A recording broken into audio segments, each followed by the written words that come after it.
चौदस का दिन था। दोनों बहुएं रसोई में काम कर रही थी। कल दिवाली है तो मिठाइयाँ वगैरह भी तो बनानी हैं।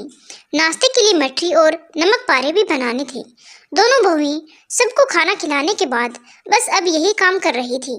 आखिर दोपहर के 3 बजे जाकर दोनों काम से फ्री हुई। रसोई से बाहर आते समय तन्नू ने अपनी जेठानी दीपा से कहा, जीजी चलो काम तो हो ही गया, अब थोड़ा बहुत अपने पर भी ध्यान देते हैं। आखिर रूप चौदस का दिन है, श्रृंगार तो हमारा भी बनता है। हाँ हाँ तन्नू, चलो थोड़ा उबटन लगा देते हैं। दिवाली की साफ सफाई और काम में वैसे भी हाथ पैर कैसे हो गए हैं, और कल तो वक्त मिलेगा नहीं, इसीलिए जो सोने चांदी के हल्के फुल्के गहने पहनने हैं वो अभी पहन लेते हैं। अरे हाँ जीजी, पर पहले मैं अपने गहने मम्मी जी से ले तो आऊँ। हाँ सेट भी ले आती हूँ, कल कहाँ मम्मी जी से मांगूंगी, लाकर अपनी अलमारी में रख देती हूँ, कल पहन लूंगी। कहकर तन्नू मम्मी जी के कमरे की तरफ चली गई और दीपा वहीं खड़ी रह गई। कमरे में गई तो देखा मम्मी जी अपने श्रृंगार में लगी हुई थी। बालों में मेहंदी लगाए, हाथ पैरों में उबटन लगाए बैठी थी। तन्नू को कमरे में देखते ही बोली, क्या हुआ छोटी बहू, क्या चाहिए था? मम्मी जी मुझे गहने चाहिए थे, कल तो वक्त मिलेगा नहीं तो सोचा आज ही हल्के फुल्के गहने पहन ले। सासू माँ ने तन्नू को ऊपर से नीचे की तरफ देखा, फिर कहा, अभी तो मैं उपटन लगाए बैठी हूँ, बाद में देखती हूँ। ठीक है मम्मी जी, कहकर तन्नू बाहर आ गई। बाहर आई तो देखा दीपा अभी भी वहीं खड़ी थी। उसे देखते ही तन्नू बोली, अरे जीजी आप अभी तक यहीं खड़ी हो, आपको मम्मी जी से गहने नहीं लेने थे क्या? उसकी बात सुनकर दीपा मुस्कुरा दी और अपने कमरे की तरफ चली गई। थोड़ी देर बाद दोनों देवरानी जेठानी ने मिलकर उपटन लगाया और अपने सौंदर्य को निखारने के लिए जो जतन कर सकती थी वो सब किया। 1 घंटे बाद तन्नू वापस सासू माँ के पास गई। मम्मी जी आपने गहने निकाल दिए? अरे बहू देख नहीं रही, मैं अपने बाल सुखा रही हूँ, थोड़ी देर बाद मैं निकाल दूंगी। तन्नू वापस अपना समूह लेकर आ गई और रात के खाने की तैयारी करने लगी। दीपा भी रसोई में काम कर रही थी, लेकिन वो गहनों का जिक्र बिल्कुल भी नहीं कर रही थी। रात का खाना हो जाने के बाद घर के सभी पुरुष बाहर टहलने के लिए निकल गए। तब तन्नू ने फिर सासू माँ से गहनों के लिए कहा। अब की बार सासू माँ बिफर पड़ी, क्या है ये छोटी बहू, गहने गहने गहने, कब से रट लगाए बैठी हो तुम? कहीं भाग कर नहीं जा रहे हैं तुम्हारे गहने? ठहरो अभी लाकर देती हूँ। सासू माँ चिल्लाती हुई अपने कमरे में गई और अलमारी में से गहने का बॉक्स उठाकर ले आई और उसे तन्नू को दे दिया। लो पकड़ो अपने गहने। तन्नू को सासू माँ का ये व्यवहार बहुत बुरा लगा, पर वो कुछ बोली नहीं। चुपचाप गहनों का बॉक्स लेकर अपने कमरे में चली गई। कमरे में जाकर गहनों का बॉक्स खोला तो उसके होश ही उड़ गए। उस बॉक्स में तो हल्के फुल्के गहने रखे हुए थे, बाकी के गहने गायब थे। पापा का दिया हुआ रानी सेट, सोने के कंगन और ससुराल की तरफ से चढ़ाए गए हार सेट, चूड़ियाँ सब गायब थी। बस कानों के टॉप्स, पायल, बिछिया जैसी चीजें ही रखी हुई थी। तन्नू बॉक्स लेकर वापस सासू माँ के कमरे में गई। मम्मी जी इसमें तो गहने हैं ही नहीं, क्या बकवास कर रही है, ठीक से देख। मम्मी जी मैंने बॉक्स खोल कर देख लिया है, इसमें सचमुच गहने नहीं हैं। सासू माँ ने उसके हाथ में बॉक्स लेकर खोल कर देखा तो देखते ही बोली, ये रखे तो हैं, और क्या चाहिए तुझे?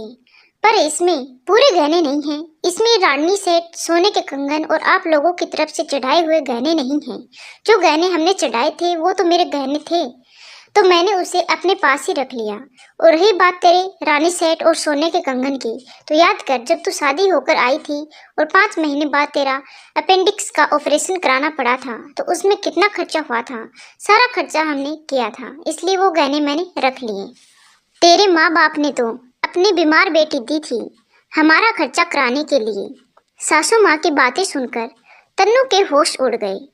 कोई औरत ऐसी कैसे हो सकती है? इससे पहले कि तन्नू कुछ कह पाती, सासू माँ पैर पटकती हुए अपने कमरे में जाकर बैठ गई। तन्नू के आंखों में आंसू आ गए। उस समय दीपा ने आकर उसको संभाला और उसे उसके कमरे में ले गई। वह दीपा का हाथ पकड़ तन्नू रो पड़ी। जीजी मम्मी जी मेरे साथ ऐसा कैसे कर सकती है? मैं भी तो इसी घर की बहू हूँ। अगर मेरा ऑपरेशन शादी के बाद हुआ था तो मेरे माता पिता मेरा खर्चा क्यों करेंगे? वो कुछ भी कर सकती है, मेरे साथ भी ऐसा कर चुकी है। शुक्र है तुम्हें कुछ चीजें तो वापस तो दी, मुझे तो वो भी नहीं मिली, वो भी सिर्फ इसीलिए कि मेरा मायका संपन्न नहीं था। तो दहेज की भरपाई के लिए जो मायके वालों ने गहने दिए थे वो उन्होंने रख लिए। हर बार त्योहारों पर मैं आर्टिफिशियल ज्वेलरी पहनकर रहती हूँ और पता है वो सबसे कहती फिरती है कि मुझे गहने पहनने का शौक नहीं है। अरे भला किस औरत को गहने पहनने का शौक नहीं होता? जीजी आपके साथ भी? तन्नू ने हैरानी से दीपा की तरफ देखा। आपने अब तक कुछ किया क्यों नहीं? क्या करती, परिवार तो इन्हीं का है ना। पति को तो इतनी हिम्मत है ही नहीं माँ से कुछ बोल सके, कहकर दीपा तो अपने कमरे में चली गई। पर तन्नू इतनी आसानी से चुप रहने वालों में से नहीं थी। हालांकि वह भी जानती थी कि उसका पति भी अपनी माँ के सामने कुछ नहीं बोलेगा। सो अब जो भी करना है तन्नू को ही करना होगा, और वह भी बहुत चालाकी से, कि काम भी हो जाए और किसी को ज्यादा बुरा भी ना लगे। दूसरे दिन दिवाली थी। तन्नू रोज की तरह ही घर का काम कर रही थी, किसी से कुछ नहीं कहा। शाम के समय सब तैयार होकर अपने अपने कमरे से बाहर आने लगे। सबसे पहले सासू माँ कमरे के बाहर आई। वो पूरी तरह गहनों से चमक दमक रही थी। थोड़ी देर बाद में दीपा भी बाहर आई। उसने आर्टिफिशियल ज्वेलरी पहन रखी थी, लेकिन जब तन्नू बाहर आई तो सब लोग हैरानी से उसे देखने लगे। ज्वेलरी के नाम पर उसने कुछ भी नहीं पहन रखा था, ना हाथों में सोने चूड़ियां, ना गले में हार, ना कानों में झुमके। उसे देखते ही ससुर जी बोले, अरे छोटी बहू, तुमने गहने क्यों नहीं पहन रखे? आज दिवाली का त्योहार है, घर की बहू बेटियां श्रृंगार में ही अच्छी लगती हैं, और तुम तो सुहागन हो, तुमने हाथ में सिर्फ लाख की चूड़ियां और गले में पतला सा मंगलसूत्र पहन रखा है। जाओ, जाकर पहले ढंग से तैयार होकर आओ, फिर पूजा करेंगे। लेकिन तन्नू गई नहीं। यह देख ससुर जी ने फिर कहा, क्या हुआ बेटा, तुम जाकर गहने क्यों नहीं पहन रही हो? तन्नू सासू माँ की तरफ देखने लगी। सासू माँ से भी कुछ बोलते नहीं बन रहा था, क्योंकि बड़ी बहू तो आर्टिफिशियल ज्वेलरी पहन देती थी, तो किसी की भी सामने आसानी से कह सकती थी कि उसको सोने के गहने पहनने पसंद नहीं हैं। पर छोटी बहू के लिए क्या कहे? इतने में तन्नू ने कहा, मेरे पास गहने नहीं है पापा जी, इसीलिए मैं ऐसे ही पूजा करूंगी। बेटा, इतने सारे गहने तो हैं तुम्हारे पास, हमने शादी में अपनी तरफ से भी गहने दिए थे। इसके अलावा तुम्हारे मायके वालों ने भी अच्छे खासे गहने दिए थे। फिर तुम कैसे कह रही हो कि तुम्हारे पास गहने नहीं हैं? पापा जी, आपने जो गहने चढ़ाए थे वो तो मम्मी जी के थे। अब जो जिसकी चीज है वह तो उसी के पास रहेगी ना। और रही बात मेरे मायके वाले गहनों की, तो मैं शादी के बाद बीमार हो गई थी ना। मेरे अपेंडिक्स का ऑपरेशन कराने के लिए उन्हीं गहनों से भरपाई करनी पड़ी थी। तन्नू ने तो शांतिपूर्वक जवाब दे दिया था, लेकिन सुनते ही घर के सभी पुरुषों का दिमाग खराब हो गया, खासकर ससुर जी का। उन्हें अभी भी समझ में नहीं आ रहा था कि तन्नू क्या कहे जा रही है। उन्होंने दोबारा कहा, बहू, क्या मतलब है तुम्हारा? आखिर कहना क्या चाहती हो तुम? पापा जी, आपको मेरी बात समझ में नहीं आ रही है तो आप मम्मी जी से पूछ सकते हो। अब ससुर जी गुस्से में सासू माँ की तरफ देखने लगे, लेकिन उससे पहले उन्होंने दीपा से पूछा, बहू सच सच बताना, तुम्हें गहने पहनने पसंद नहीं है, या तुम्हारी सासू माँ ने तुम्हारे साथ भी कुछ किया है? दीपा अपनी नजरें नीचे किए चुपचाप खड़ी रह गई। इधर सासू माँ से कुछ बोलते ना बना। देखकर ससुर जी का पारा सातवें आसमान पर हो गया। लगभग चिल्लाते हुए सासू माँ से बोले, बहुओं के गहने कहाँ हैं? जी जी, वो मेरे पास है। सासू माँ से कुछ बोलते ना बना। शर्म नहीं आती तुम्हें? त्योहार के दिन घर की बहुएं बिना गहने की घूम रही हैं, और तुम यहाँ गहनों से लदी पदी बैठी हो। इनके गहने लेते तुम्हें शर्म नहीं आई? तुम्हारे पास क्या कमी थी?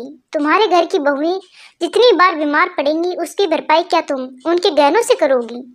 इससे तो अच्छा है कि बेटे बहुओं को लेकर अलग हो जाएं, फिर गहने पहनकर मनाती रहना अकेले दिवाली। अभी के अभी दोनों बहुओं को उनके गहने लाकर दो। सासू माँ से कुछ कहते ना बना, सीधे अपने कमरे में गई और अलमारी में से दोनों के गहने निकालकर ले आई। ससुर जी ने दोनों को उनके गहने दिए और कहा, आज के बाद गहने अपने पास ही रखोगी, और जाओ अभी ढंग से तैयार होकर आओ, पूजा का मुहूर्त निकला जा रहा है। गहने देखकर दीपा की आंखों में आंसू आ गए, तो उन्होंने पूछा, क्या हुआ बहू, ये मेरी पहली दिवाली होगी? पापा जी, जब मैं अपने गहने पहनकर पूजा करूंगी। मैंने तो गहने मिलने की उम्मीद ही छोड़ दी थी, लेकिन आपके साथ और आशीर्वाद से मेरे गहने भी वापस मिल गए। बेटा, गलत के खिलाफ बोलना चाहिए। अगर तुमने पहले ही हिम्मत कर ली होती तो शायद छोटी बहू को भी ये सब सहना नहीं पड़ता। बस मुझे मेरे घर की बहुएं हंसती मुस्कुराती चाहिए। अब समय व्यर्थ मत करो और फटाफट तैयार होकर आओ दोनों। जी पापा जी, बस हम अभी गए और अभी आए, कहकर तन्नू और दीपा दोनों हंसती मुस्कुराती अपने कमरे में चली गई। सचमुच अपने ससुर जी के कारण यह दिवाली दोनों की रोशनी वाली दिवाली बन चुकी थी। धन्यवाद दोस्तों। कहानी कैसी लगी कमेंट करके जरूर बताएं। अच्छी लगी हो तो प्लीज़ वीडियो को लाइक करें। थैंक